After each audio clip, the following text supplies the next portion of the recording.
Riding flat roads fast is rarely glamorous, except perhaps if you happen to be smashing it in a time trial in a Grand Tour. But the fact is that riding fast is great fun. So here are some tips to get you going even quicker. I can't come faster!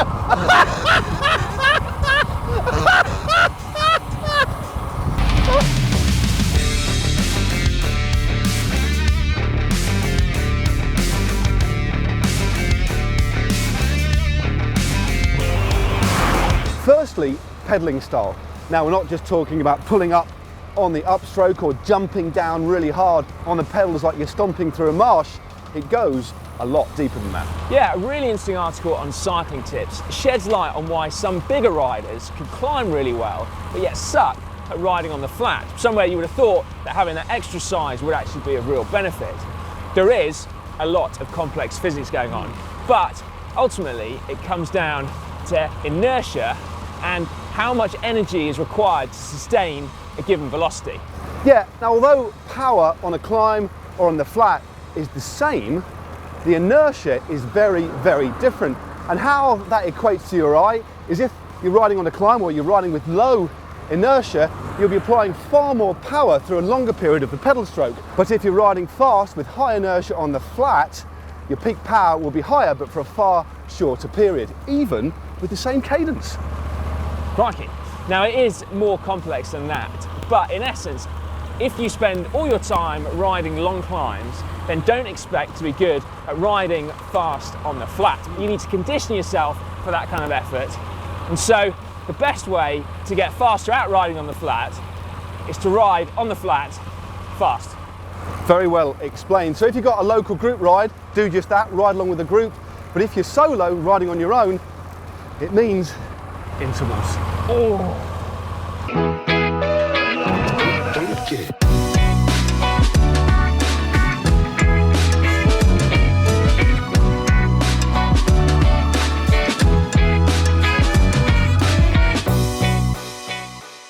So what kind of interval training should you do? Well, you need to try a few different things, but 1 to 4 minute intervals with full recovery between can be really beneficial physiologically. If you do them on a flat road, then you'll be replicating that pedaling style. But you could also do them on the home trainer with a really light resistance. Okie doke, 1 minute.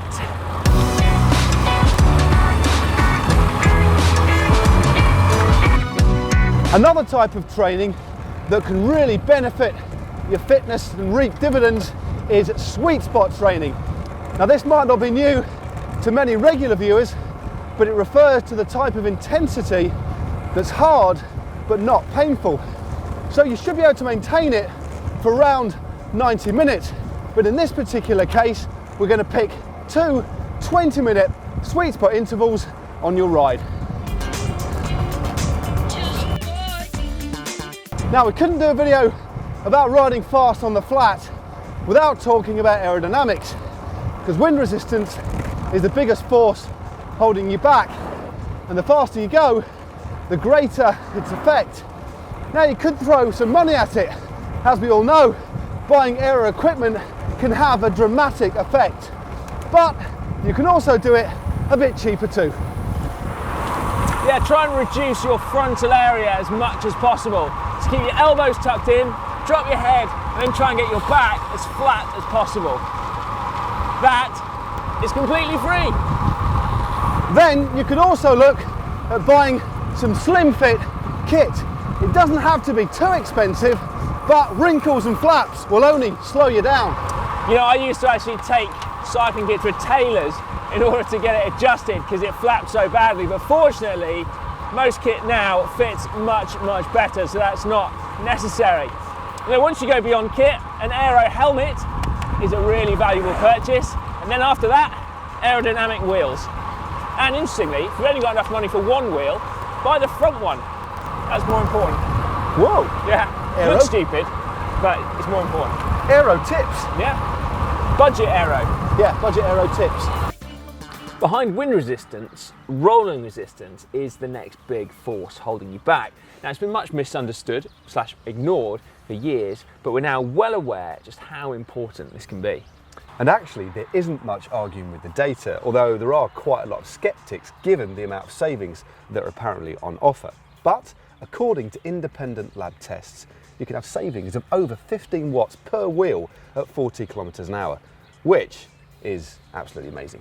It is. Now, you don't have to believe the marketing spiel. You can find these independent lab tests if you Google them, where they ranked tyres for their performance. The only downside with these tests is that we haven't found one that's been released in the last year or so, and in that time there have been some pretty bold claims from new products hitting the market. So hopefully someone's going to hurry up and do another one for us. Yeah, and you also need to bear in mind that although low rolling resistance is great, the tyre does need to function in other ways too, so puncture resistance and grip. But there's no getting away from it. You're going to go faster on the right tyre.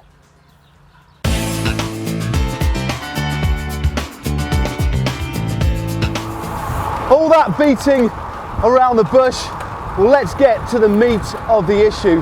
We all know that riding on the flat can be fun, but riding on the flat with a group is absolutely brilliant. So here's a few little handy pro tips. Now, as a group, you are faster together. And what this means is that if you're really strong, you might need to hold yourself back, particularly on little ramps and rises on the road, because you can quite easily tear your group apart if you do put out too much power on these sections. So remember, if you're strong, hold yourself back, especially when the road gets tough. On the flip side though, go hard on descents, because the riders behind will be freewheeling. So if you're feeling really strong, press on and pedal hard and tow along the riders behind you. Now, when you come through and take your turn on the front, don't go through too hard and gap the group behind you. Firstly, it's going to make you really unpopular. And secondly, you're all going to be wasting energy. So if you really are that strong, just take longer turns on the front and use your energy that way instead. Fast flat riding then comes mainly from riding on the flat fast. So train for it specifically. Then if you've got the luxury, do think about your equipment. And even if you do have the luxury, you want to still look at your body position as well. And then finally, when you're riding with a group, think about it as a whole and not just you as the individual. Indeed. And how to get more aero on your road bike, how about clicking just up here? And for some more training tips and advice on this very particular subject, how about clicking just down here? That guy's going pretty fast on the flat. He was. How about subscribing to GCN? Just click on the globe. He's going pretty fast as well. Very fast on the flat.